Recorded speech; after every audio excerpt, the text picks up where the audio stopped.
Que a paz e a graça de nosso Senhor e Salvador Jesus Cristo seja contigo. Que esta mensagem ministre ao seu coração a realidade bíblica sobre o inferno.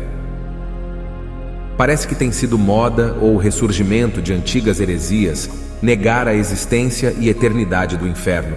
Tudo em nome de anunciar uma mensagem que transmita bem-estar e, principalmente, com a filosofia pluralista e a pseudo-tolerância do nosso século, a fim de transmitir a imagem de pastores e pregadores contemporâneos, tolerantes, e esses tais reformulam o amor de Deus, ensinando que um Deus de amor não lançará ninguém no inferno.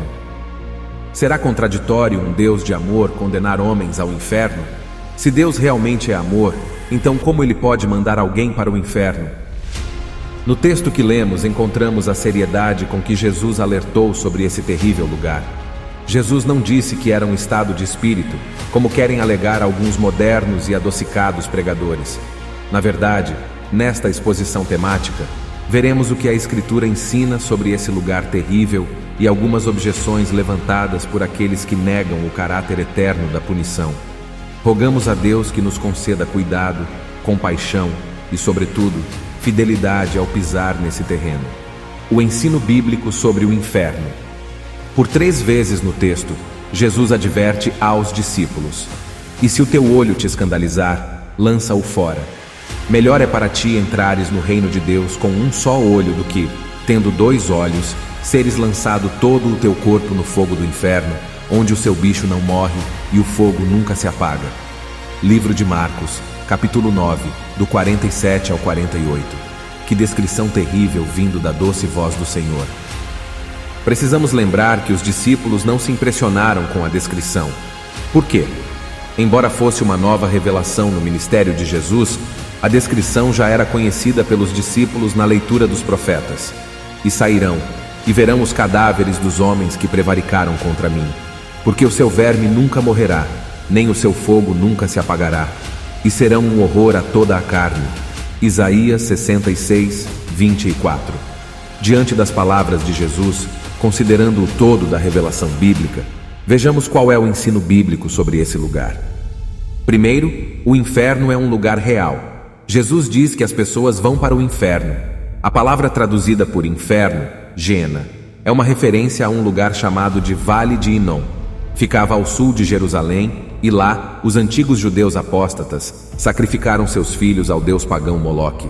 Foi o rei Josias quem pôs fim a essa prática e transformou o lugar num lixão da cidade. Ali eram jogadas as carcaças de animais que eram queimadas dia e noite. Havia um fogo por baixo do monturo e, por não faltar carniças, nunca deixava de haver vermes. Veio a ser, portanto, o designativo do lugar de juízo de Deus e se passaria a chamar Vale da Matança.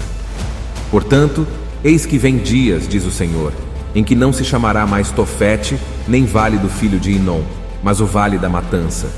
E enterrarão em Tofete, por não haver outro lugar. Jeremias 7:32. Ao dizer então que os ímpios vão para o inferno, tem-se uma ideia acerca do horrível lugar. De certo que não havia outra figura para demonstrar quão terrível e miserável é o inferno. Não havia descrição mais chocante para descrever sofrimento e tormento. Então, afirmamos à luz das Escrituras: o inferno é um lugar real. Segundo, é um lugar de consciência. Ora, ao dizer que é melhor isso do que aquilo, Jesus revela que aqueles que vão para o inferno estão conscientes de suas escolhas. Poderiam ter escolhido ficar sem uma mão, um pé ou um olho e entrar no reino de Deus, mas preferiram perder a sua vida. Semelhante imagem apresenta no versículo 42: "Melhor lhe fora que lhe pusessem ao pescoço uma pedra de moinho e que fosse lançado no mar, em que aquele que fosse motivo de tropeço para um crente mais pequenino estava ciente do tropeço causado. Também o causador de tropeço estava consciente de sua pedra no pescoço e do lugar onde estava se lançando. De igual modo, aqueles que vão para o inferno saberão onde estão e por que estão ali." Terceiro, é um lugar de permanente sofrimento. Quando Jesus diz que o fogo nunca se apaga e o verme não morre, aponta para uma realidade permanente. O que mantém o fogo aceso é a existência de material para combustão. No inferno, não faltará material para combustão. Claro que, ao usar a referência de fogo, Pode-se muito mais falar do sofrimento sob o juízo divino do que sob chamas literais. O objetivo das figuras, porém, é que o tormento e angústia internos, simbolizados pelo verme, nunca terão fim, e os sofrimentos exteriores, simbolizados pelo fogo, nunca cessarão. Se as figuras utilizadas nesta passagem não significam sofrimento sem fim, então elas não significarão coisa alguma. Por diversas vezes, Jesus usava figuras para falar do sofrimento eterno. Por exemplo, Jesus disse que é um lugar descrito como uma fornalha de fogo, onde haverá choro e ranger de dentes. Mateus 13:50. Jesus disse que os justos irão para a vida eterna, mas os ímpios para o tormento eterno. Mateus 25:46. Ora, não faria sentido pensar que os justos estarão junto a Deus por toda a eternidade, e no mesmo texto, Jesus pensar que o tormento é temporário. O inferno também é chamado de trevas. Em outra designação, é que os que são destinados ao inferno terão tribulação e angústia. De acordo com João, os ímpios serão atormentados de dia e de noite pelos séculos dos séculos. Apocalipse 20, versículo 10. De acordo com Apocalipse 19, versículo 20, a besta e o falso profeta foram lançados vivos no lago de fogo e enxofre. Quarto, o inferno é o lugar da ira de Deus. Quando Jesus diz fogo que nunca se apaga, isso nos fala não apenas do sofrimento, mas também da ira de Deus. Em mais de 600 lugares, a Bíblia fala sobre a ira de Deus. No caso específico do inferno, o fogo não é purificador, mas o fogo da ira de Deus. Alguns aqui costumam colocar os atributos de Deus uns contra os outros, como se, porventura, algum atributo de Deus prevalecesse sobre os demais. Porém, a justiça de Deus, bem como seu amor e soberania, exigem a existência do inferno. Porque Deus é justo, Ele não pode contemplar os pecados. Porque Deus é amor e amou ao mundo. Aqueles que rejeitam esse grande amor, rejeitam tão grande salvação. Porque Deus é soberano. Quinto, Jesus apresenta uma maneira de não sermos lançados no inferno. Ao dizer, melhor é isso do que aquilo, diante do contexto maior, fica claro que os seguidores de Jesus Cristo, porque renunciaram seus pecados e negaram-se a si mesmo, tomaram a sua cruz e até mesmo perderam a sua vida por amor de Jesus Cristo e do Evangelho. Assim, ao fazer a comparação entre o que é melhor, estamos diante do teste do Senhor para saber quem é seu discípulo ou não. Aqueles que não renunciam seus pecados aqui terão de sofrer com eles longe da glória de Deus, em eterno sofrimento. Jesus pagou o preço a se evitar de ser levado para o inferno. Por 2 vezes Jesus diz, entrares na vida, e uma vez diz, entrares o reino de Deus. Ficamos sabendo pelo apóstolo João que ninguém pode ver o reino de Deus se não nascer de novo. Por novo nascimento, o cristianismo ensina a ser a alegria sincera em Deus, por Cristo, e o forte desejo de viver conforme a vontade de Deus em todas as boas obras.